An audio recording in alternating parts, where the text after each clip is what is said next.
Hi everyone, welcome to the video presentation for Lab 9 on weathering and mass wasting. Weathering is the breakdown of surface materials into smaller components. It can be either physical or chemical. And weathering is a really important process that's been happening since time began that can happen either very slowly through time, but it can also happen very quickly and catastrophically too. One famous example of weathering and erosion in action is the story of the Appalachian Mountains. So if you're already familiar, maybe not, the Appalachian Mountains formed starting around 500 million years ago, and at that time, when they were at their highest point, they were similar in height to the Alps or the Rocky Mountains. And nowadays, if you've been on the East Coast and you've driven through the Appalachian Mountains, say, they are not nearly as tall. They've eroded. The slopes have become more gradual. Gravity and erosion have taken its toll. They are not nearly as tall. So the rock that that made up the Appalachian Mountains has eroded away. It's formed soil. It's flowed downhill. It's ended up in oceans, lakes, rivers, etc. So this process can take a very long time to reach its end result, but it never really ends. Now there are two main types of weathering that can occur: mechanical, i.e., physical weathering, and chemical. But let's talk about mechanical weathering, which is basically just breaking up a rock into smaller bits without changing the underlying chemical components. So if you break a rock in half, that is mechanical weathering. And this is actually very important because when you have a large chunk of rock, the only place that can really be active, meaning active chemically, or is related to the surface area of that rock. So when a rock might break apart into halves or smaller bits, there's much more surface area, and that surface area can induce more chemical reactions. The whole process speeds up.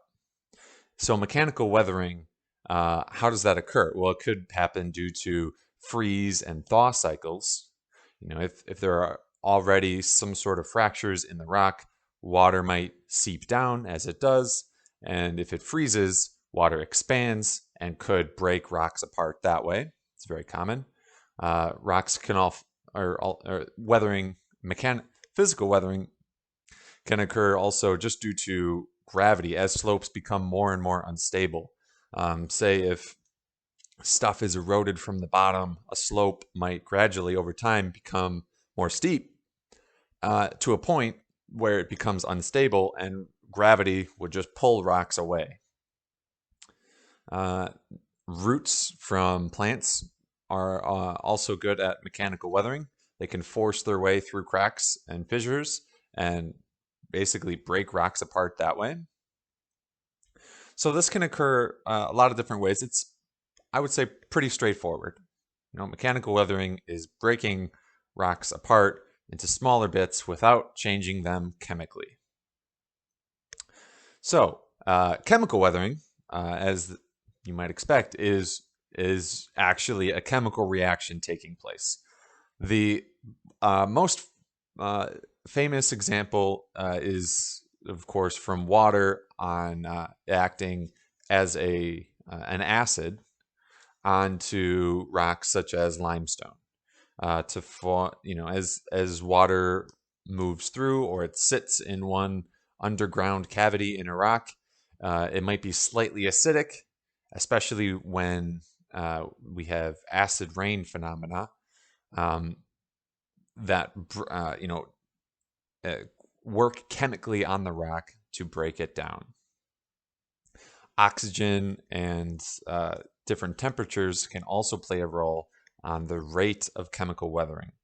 The most famous example, though, is acid water being or acting upon limestone rock.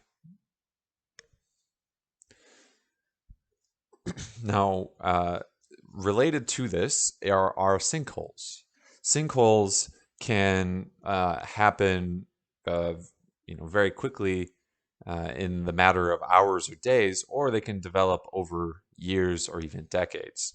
Basically, a sinkhole is when the subsurface rock is dissolved, so it's chemically weathered by groundwater circulation, or just water seeping down and sitting on that rock for some period of time and dissolving that rock. So caverns develop underneath the surface. When that cavern becomes large enough, the ground might become unstable and collapse. This image is actually from a region in central Wisconsin. So sinkholes can occur here. At this map on the right shows the distribution of limestone or dolomite deposits underneath the surface in Wisconsin. So basically, the southern part of Wisconsin is most likely to experience sinkholes, and we do sometimes have them. Sinkholes are most common, however, in the southern United States, from Texas over to Florida, even up into Pennsylvania, is where they're most commonly found in the United States. Sinkholes can also be very destructive, when they occur in urban areas, under a building or under roads. And there's not an easy way to detect where and how fast sinkholes will occur. One easy way to think about where sinkholes might occur is to think about the flow of water on the surface. If water doesn't have anywhere to go laterally, water is just going to get pulled straight down due to gravity. And if there's nowhere underground for that water to go, if it just sits in one place, then most likely to have sinkholes.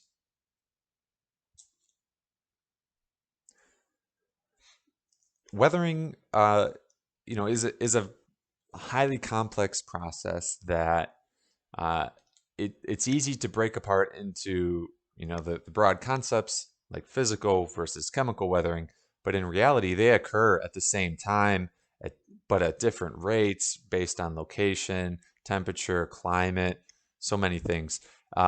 One great example that you're going to look at in lab today is the story and the theories of how the Devil's Tower formed in Wyoming.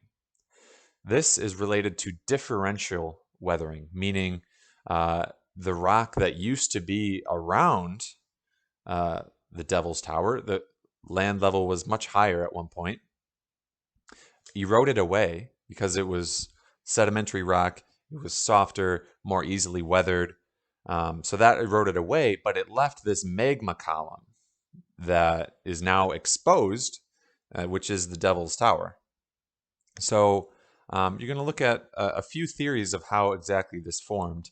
The stock theory is the most commonly accepted, but we don't really know because the evidence for how and why this strange rock formation formed has eroded away. So the evidence is gone.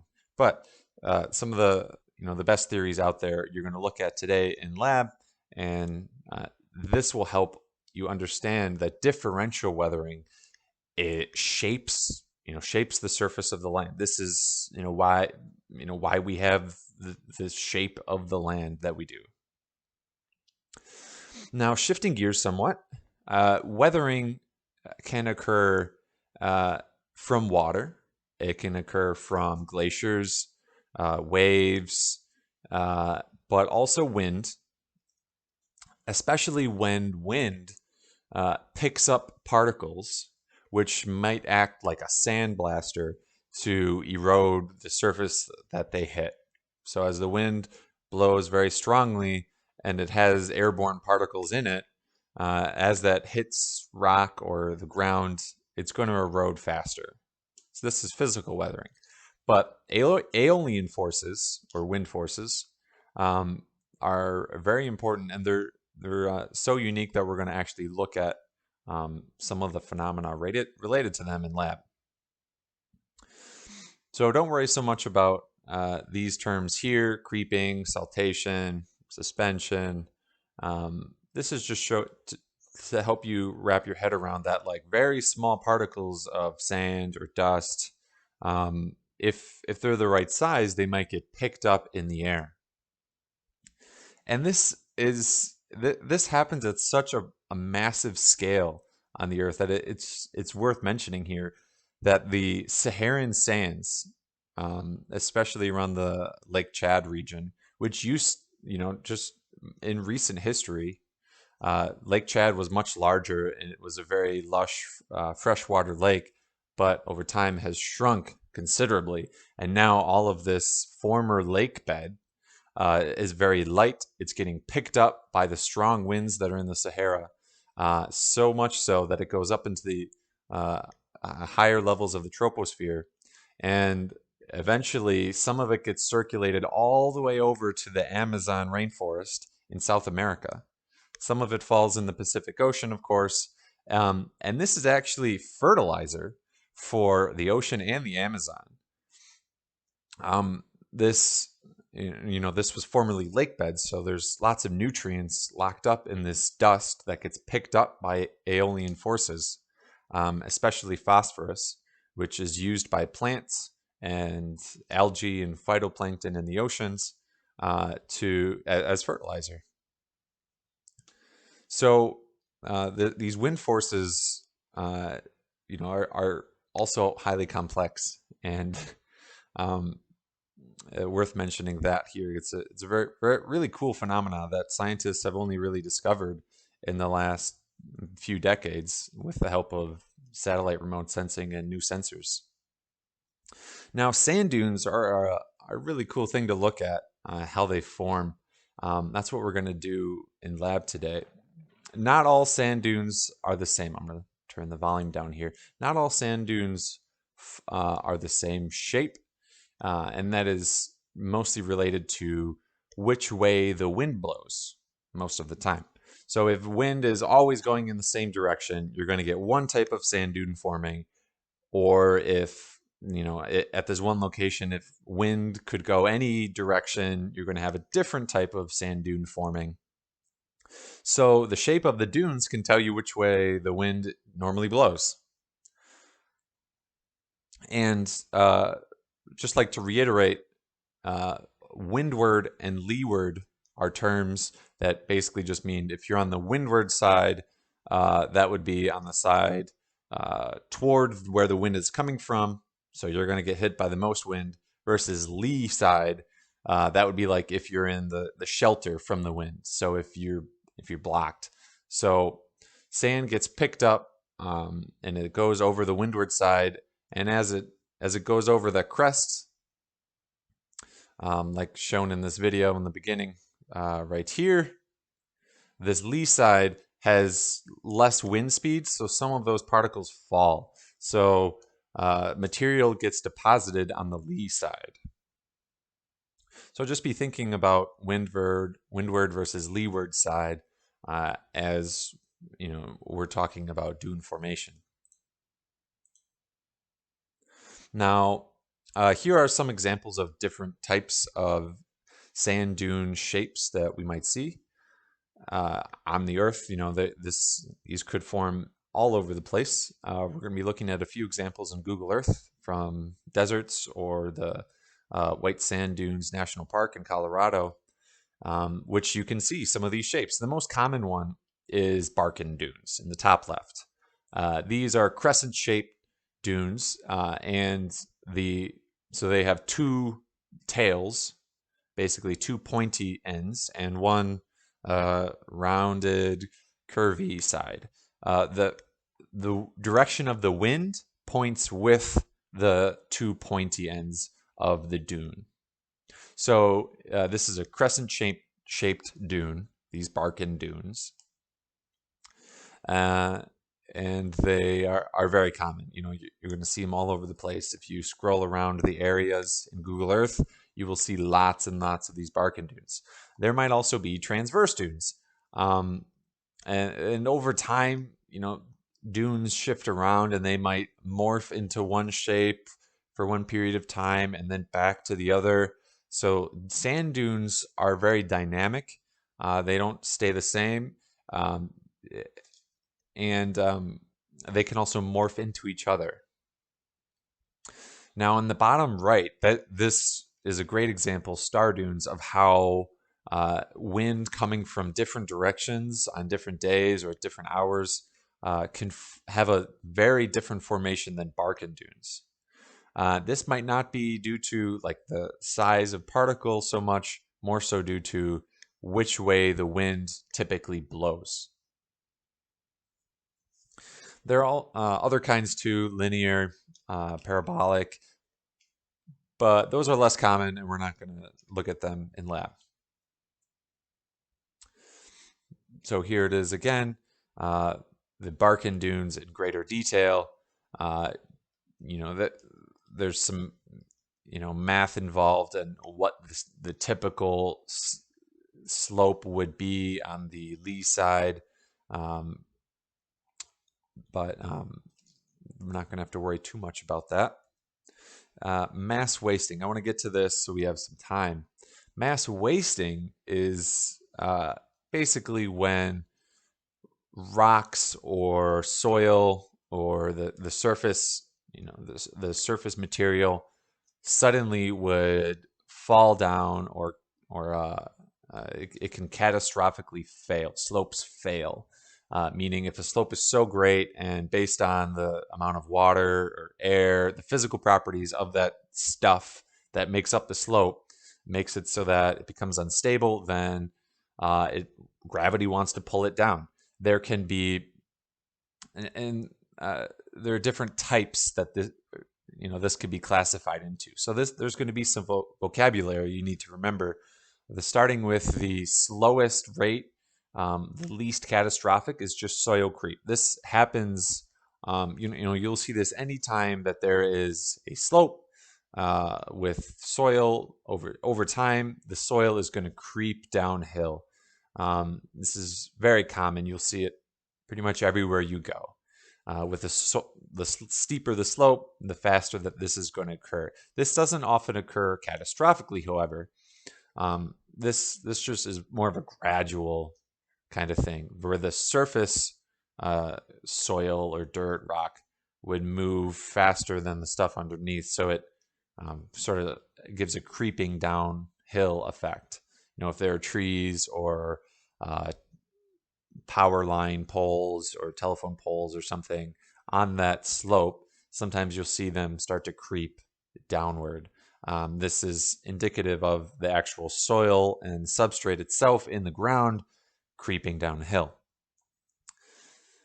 Now, more catastrophically, however, there are slumps that occur, which is more of like a rotational kind of fall. There's rock fall, which is pretty self-explanatory in its name, where boulders or rocks might actually fall for some distance instead of rolling. There can be avalanches, mud flows, earth flows. These are related to when water is involved, when there might be high rainstorms or flooding events. The water can cause the ground to act sort of like a soupy material and cause it to flow, whereas when it were dry, it wouldn't have wanted to do that. So more wet conditions are more likely to lead to mud flows or avalanches, earth flows, and these can be very damaging. So this also harkens back to water being a great weatherer. Water physically weathers and it can chemically weather the surface. So it makes sense that when you have wetter and steeper conditions, you're more likely to have these mass wasting events. So the rockfall can be highly damaging and pretty common. It's not often these giant boulders, even small, like fist-sized rocks often fall. If you've ever driven through the mountains, especially the Rocky Mountains in the western United States. You'll often see signs that say, "Watch out for falling rocks." This is rockfall. Sometimes they put nets alongside the highways too, just to catch whatever debris might fall. Landslides are, more scary, I would say. But here's Stevie Nicks' song, a little pun to help you remember, or maybe not. Boulders don't necessarily have to fall in landslides, but I just like that song. Um, Here in the bottom right, this actually shows an image from southeastern Wisconsin at the We Energies power plant in Oak Creek. This happened a few years ago, I think 2012 or 2011. There was a landslide where a slope failed here, and this was related to a drainage ponds causing, underground erosion that made this slope unstable, and there were mudflows and landslides that went into Lake Michigan. So they had to pay a lot of money to clean this up. So that this can happen close to home, even on smaller slopes where we don't necessarily have mountains in Wisconsin, but any slope can become unstable if it's steep enough and the conditions are right. Slump is more of a rotational slide, where the actual surface here, so if you look at this grass, the grass stayed intact, but it shifted downhill. So it's rotationally sliding because the stuff at the bottom is eroded away. In this case, this image on the right, you can see that there's waves here, which would be eroding from the bottom first, this bluff, and it's causing this rotational slump. Earth flow is when there's more water conditions, or more water in the system, which again causes that soupy kind of mixture of rock and mud and soil to flow much more easily. So this takes a lot of water. This can be pretty catastrophic, and as you might expect, when there are events like these, where this debris flow, this causes enormous changes to the landscape. Just this act, this event alone is going to cause a ton more weathering and erosion on the banks of the slope. It's going to deposit debris downhill at the bottom. There's so much force involved. This is going to cause lots of upheaval of formerly stable slopes. It's going to deposit debris, etc.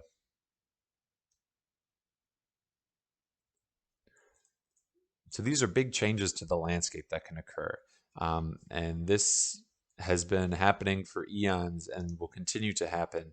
This is just these are just related to the physical and chemical properties of rock and soil and water, all acting together. Here in this case, it actually took whole trees with it, this flowage.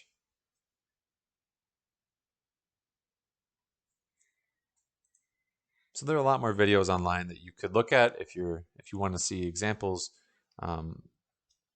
But soil creep is one that you can see just by driving past hills, looking for these telltale this angling downward of the slope, which is due to the creep over time. This is the slowest change or mass wasting event that can occur.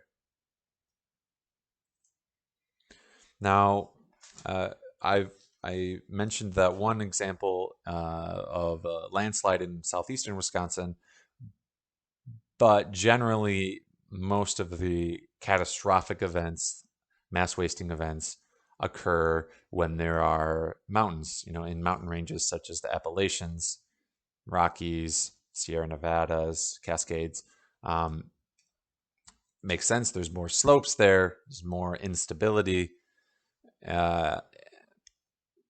So landslide potential is greatest when there's steep slopes, but also lots of rainfall. So as you work through lab today, I want you to be thinking about mass wasting, sand dune formation, and how those two concepts relate to weathering, physical weathering, but also chemical weathering. So this is Lab 9, and if you have any questions, feel free to email me or shoot me a message on Teams.